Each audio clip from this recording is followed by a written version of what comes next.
मुंबईतलं आंदोलन यशस्वी झालं। मनोज जरांगेंच्या गोटात आनंदाचं आणि समाधानाचं वातावरण पाहायला मिळालं। मनोज जरांगेंचं समाधान करण्यात यश आलं म्हणून महायुती सरकारच्या गोटातही आनंद पाहायला मिळाला। एकनाथ शिंदे आणि अजित पवारांच्या मदतीविना प्रश्न सुटला म्हणून फडणवीसांच्या गोटातही आनंद। JR-मुळे ओबीसी सरकारवर नाराज झाले म्हणून महाविकास आघाडीच्या गोटात आनंद। जरांगेंच्या आंदोलनाचे काही राजकीय परिणाम कसे आहेत ते आपण जाणून घेऊया।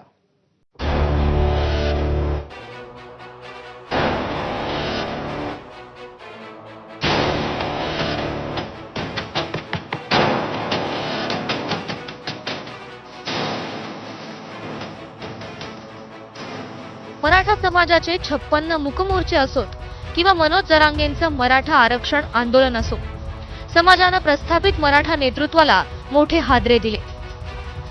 जरांगेंच्या मुंबईतील निर्णायक आंदोलनानंतर बरीच समीकरणं बदललेली दिसली। महायुती सरकारमधील तिन्ही पक्षांनी आणि त्यांच्या नेत्यांनी हा पेच सोडवण्यात किती आणि कसा वाटा उचलला ते सुद्धा पाहायला मिळालं।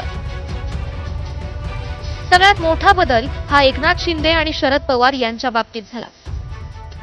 जरांगेंच्या मनात या दोघांबद्दल कमालीचा आपलेपणा, त्यातही एकनाथ शिंदेबद्दल जास्तच आहे।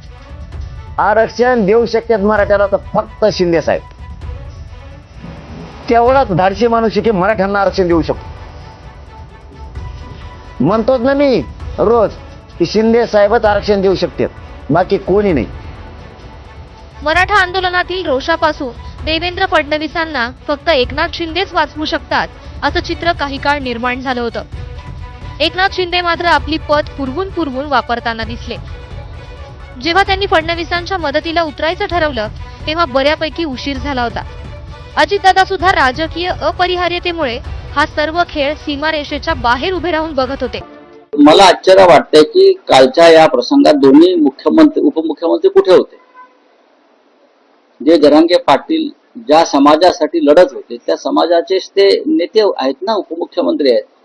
विशेषतः एकनाथ शिंदे हे नव्या मुंबईमध्ये गुलाल उधळायला जरांगे पाटलांच्या सोबत होते, पण काल ते कुठे दिसले नाहीत। याचं कारण काय?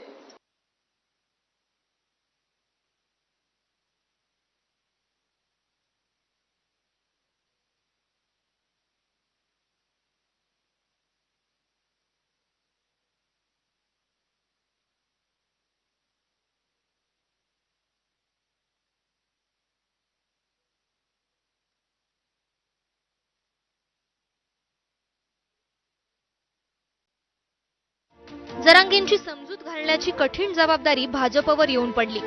फडणवीसांनी भाजपमधील नेहमीच्या मराठा नेत्यांऐवजी नवे पर्याय तयार केले। एक छोटा वाटणारा पण महत्त्वाचा बदल त्यांनी केला। जरांगे मुंबईत येण्याच्या आठवडाभर आधी मराठा उपसमितीचं अध्यक्षपद चंद्रकांत दादा पाटलांकडून काढलं आणि राधाकृष्ण विखे पाटलांकडे दिलं। विखेंसोबत छत्रपतींचा वारसा असणारे शिवेंद्रराजे भोसले यांच्याकडे चर्चेची धुरा सोपवली। त्यांच्या शिष्टाईला अखेर यश आलं। गेल्या मी 3-4 दिवस माननीय मुख्यमंत्री देवेंद्रजी फडणवीस साहेबांचा माझा रोज आमची बैठक व्हायची। त्यातल्या काय कायदेशीर बाबी आहेत, त्रुटी आहेत, कशा पद्धतीने आपला निर्णय टिकला पाहिजे। केवळ फक्त आश्वासन देऊन चालणार नाही, पण दिलेलं आश्वासन आपल्याला पूर्ण करता आलं पाहिजे, ही त्यांची भूमिका होती। म्हणून मला वाटतं आजचं जे यश मिळालं त्यामध्ये खरं म्हणजे हे माननीय मुख्यमंत्र्यांचं फार मोठं त्याच्यातला त्यांचा सहभाग आणि त्यांचं मार्गदर्शन, त्यामुळेच आता हे आम्हाला आजचं यश पाहायला मिळालं। सरकारमधील मित्रपक्षांच्या मराठा नेत्यांविना ही लढाई भाजपनं लढली आणि जिंकून दाखवली।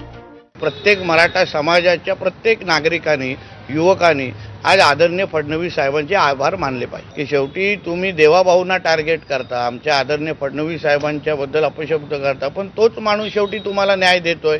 पहिल्यांदा टिकणारं आरक्षण राणे समितीच्या अनुसार कोणी दिलं असेल तर ते फडणवीस साहेबांनी दिले होते। मला वाटतं की हा खऱ्या अर्थानं एक व्यापक असा विजय आहे आणि मला वाटतं की याच्यामध्ये एक वेगळा विजय आहे। मी मुख्यमंत्र्यांचं पण त्यांना धन्यवाद देईन की कुठल्याही समाजाच्या आरक्षणाला धक्का न लावता हा निर्णय घेतला गेला पाहिजे। दुसरीकडे या आंदोलनाआडून फडणवीस विरोधी राजकारण केलं जातंय असा आरोप शरद पवार, उद्धव ठाकरे आणि काँग्रेसवर काहींनी केला। फसवणूक हा शब्द मी वापरत नाही. त्याचं कारण असं आहे की जरांगे पाटलांना दाखवलं, जरांगे पाटलांनी वाचून दाखवलं, सर्वांसमक्ष दोन पक्षांनी त्याला मान्यता दिली, त्यामुळे त्याची फसवणूक कसं म्हणणार? दोघांनी व्यवस्थितपणे समजून उमजून समाज हितासाठी त्या ठिकाणी दंगल होऊ नये किंवा अनरेस्ट होऊ नये असा सगळा एक साधक बाधक विचार करून घेतलेला निर्णय ना तो. थोडक्यात काय तर सरकार आणि जरांगेंसाठी ही लढाई विन विन ठरली. महायुतीमधील तिन्ही पक्षांमध्ये भाजपची स्थिती सर्वात मजबूत बनली. जरांगेंचं समाधान करण्यात यश मिळवून महायुती सरकारनं सर्वात मोठं आव्हान परतून लावलंय. त्यामुळे सरकारला घेरण्यासाठी महाविकास आघाडीला नवा मुद्दा शोधावा लागणार हे नक्की.